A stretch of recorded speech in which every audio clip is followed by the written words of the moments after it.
Happy Thanksgiving, all you wild turkeys out there. Your two favorite uncles are back here for Cinephellas. I'm Logan Myers. It's my good mate over there. And I'm Henry Roth, and I'm the director of the brand new horror film. Just came out this past weekend. Me and you got a chance to watch it. We've been anticipating this one for a long, long time. It comes after the Halloween season, but it's a horror movie that we've been really looking forward to ever since hearing about and watching the old Grindhouse trailer a long time ago with, Grindhouse and Planet Terror. They showed the mock trailer for that. And we're finally getting the full film. Eli Roth directed it, and it's called Thanksgiving. I don't want to spend my life looking over my shoulder. We need to stop him.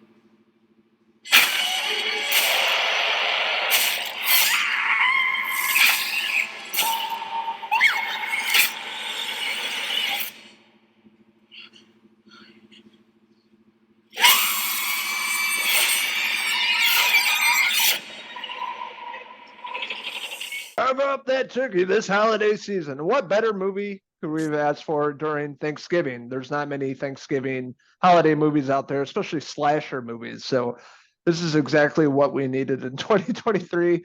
The world's going nuts, and this is a movie that returns to 70s, 80s, slasher movies, paying homage, a love letter to them with his own unique style. Watching this film, right from the get-go of the movie, you could tell it's the Eli Roth movie, back to his roots. Directing some really great horror flicks back then. But as you said, it's based off the trailer from 2007's Grindhouse, so it's 16 years later. They finally put a full-length movie together, and it's a good time. And the setup of the movie, it's Black Friday. People are trying to get into the store.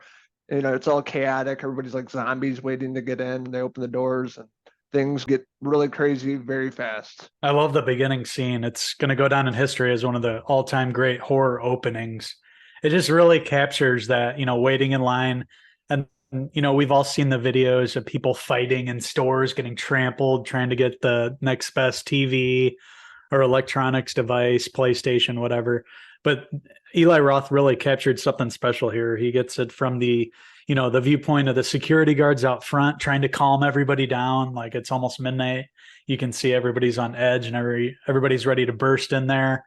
And then you even get the looks from like the security camera once everybody's in there. It does a great job of setting it up, and you can put yourself in the place of being one of these shoppers and looking around as chaos ensues. This opening scene, when they make it into the store, people are getting trampled. People are getting, punched, knocked over. Carts are running over heads. Scalps are being pulled off. Just overall chaos, and it really captures, the bloodshed of the Black Friday, consumerism here in America. Everybody going out to get that best deal, and they're willing to take out their neighbor to get it. Yeah, do you think Uncle Eli has something to say with this movie about things going on in the world, consumerism, as you were saying, and people go nuts? Not really spending the time with their families, more interested in buying presents on Black Friday. So, the setup of the movie is really well done. Practical effects, the door breaks, all the glass, a guy gets stabbed in the neck, person trampled, just it goes on and on. It's just a really phenomenal setup, and it really sets up a beautiful atmosphere, what he's going for in this movie. And fast forward, I think it's like a year later, it's a Thanksgiving-inspired killer, going after these people, all these assholes that did some really bad things on Black Friday and getting revenge. And it sets up the masked assailant himself, John Carver. Yeah, what a cool idea for a slasher. This mask from John Carver, who is, one of the original settlers that came over on the Mayflower to settle there in Plymouth, Massachusetts, where this film takes place. I like that it's based there. It really brings in all the things that we think about during the Thanksgiving holiday, the parades, the football games going on during that week. Everybody's on edge already, and then throw in this killer who's come back seemingly from the past, wears this mask of John Carver, and is going around and, leaving a body bath. With these kids that were shopping in the Black Friday the year before, they start getting these text messages, and there's pictures of, bodies piling up basically. And it's up to them to figure out what's going on and to figure out why this killer is seemingly coming after them, and coming after the town and leaving all these bodies in wake. But one thing this movie does, and it does very well, is it is gory. it is everything that you want. You got people being turned into turkeys, carved up, some really inventive, gory kill scenes here, and that's what we all wanted. And Eli Roth delivered, no doubt. I knew we were going to be in for a treat, a Thanksgiving treat with this movie in terms of practical effects, and they really bring their A game in this movie. Like you said, very inventive kills. I remember meat grinders, somebody get cooked alive like a turkey in a big ass oven.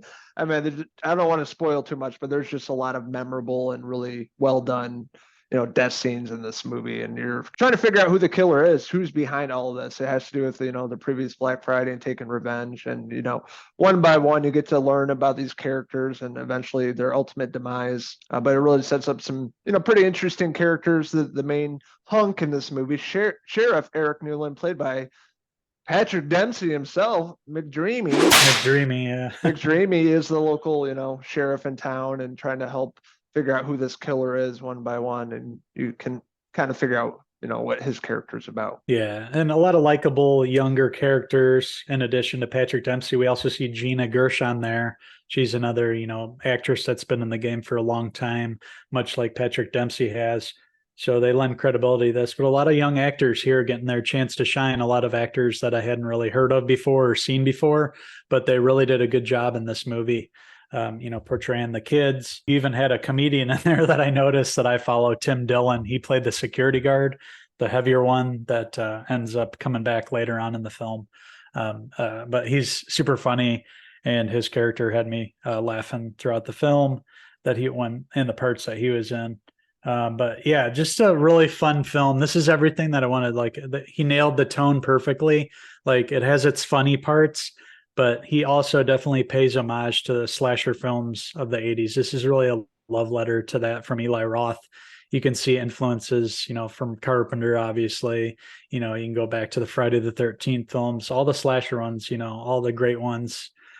He pays homage here, and there's plenty of gore and fun to go around throughout this whole film. Whereas, the villain wasn't that hard to predict.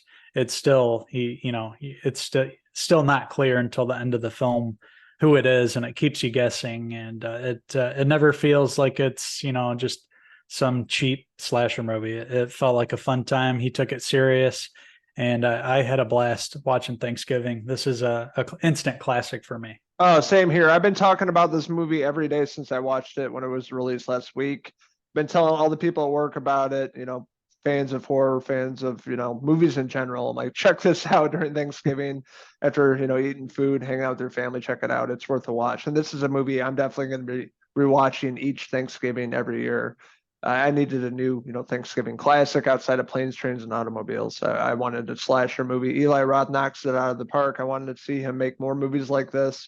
Return to horror, return to what he's great at, and had a really great time with this movie. Practical effects, I like the cast, some really good, spooky scenes, and the ending was really great, and possibly maybe getting some more movies in the future, and really the introduction of a, soon to come iconic slasher here, a masked assailant himself, John Carver. I'm pretty sure we're going to see this character showing up at horror conventions and stuff like that soon, so really great slasher icon. I can see people are going to be getting into over the years.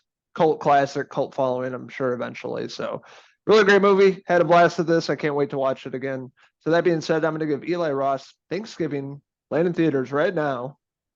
I'm going to give it a 4 out of 5 John Carver hair pieces. Yeah. Eli Roth carved up a great horror film here. Like I mentioned, I loved everything about it. Just the feeling I got when I finished the movie, it was like, man, that was really good. That's exactly what I wanted. That kind of film really nailed it and gave us a horror movie, post Halloween. We've had the Christmas horror movies. We've even had My Bloody Valentine. It was time for a Thanksgiving movie, and he delivered here. I liked what he did with this film. I liked where it went. And, let's see this character go on from here. I think it's going to start another franchise here. And with that being said, I had a blast with Thanksgiving, and I am going to give Eli Roth Thanksgiving. I'm going to give it a 4.5 out of 5 Patrick Dempsey hair pieces. Saddle up, Pilgrim. But yeah, this is definitely a movie I'm going to be picking up on 4K, adding to my home collection. It was that damn good. And quite, refreshing movie to have released during November. Thanksgiving time, you don't really see movies like this. So coming off 31 Days of Horror and this coming out, in November, hell yeah. It's been a great year for horror, and I can't wait to see what 2024 brings. Same. This got me excited for the future, for another franchise, and watching some of the behind the scenes interviews with Eli Roth. He talks about, his influences in this film and paying homage, even to films like Scream. Obviously, there's a lot of similarities in this, honoring Wes Craven and the instant iconic slashers that came before it. I really loved the tone of the movie too. There were several scenes in where he really ratcheted up the tension and suspense. And I really loved what he did here. I can't wait to watch it again. It feels like there was so much going on. This is our instant review after watching it once. This feels like a film that we're going to watch, many times and pick up new things each time that we missed the first time. Sure, there's a lot of Easter eggs and stuff in there that went over our heads because it's pretty intense and we're focused on the killer. But I'm sure there's a lot of stuff you'll pick up on after a few viewings of this. So I want to hear from all you wild turkeys out there. What did you like about Thanksgiving? What didn't you like about it? What's your favorite Eli Roth movie? Let us know in the comments below, and don't forget to subscribe. Also, check out these wild rascals on Facebook, X, and Instagram, and our website, Cinephellas.com, for the latest, greatest TV movie news and reviews. Thank you guys so much for watching our review of Eli Roth's Thanksgiving. We recommend this horror film to everybody this weekend. If you can go see it, right around Thanksgiving would be the perfect time. Go watch a matinee, get your family involved. Go out to see this, support this movie so we can get more inventive horror movies like this, a horror movie that actually delivers. A lot don't deliver, but this one really does. And the practical effects and everything are just terrific and stand out for me. I'd love to talk about each and every one, but we don't want to spoil what we saw. We want you guys to experience like we did. So thanks again for watching. And until the next Cinefellas movie review, I'm Uncle Henry Roth. And I'm Gina Gershon, signing out until the next movie review. Cheers! Cheers! Happy Thanksgiving,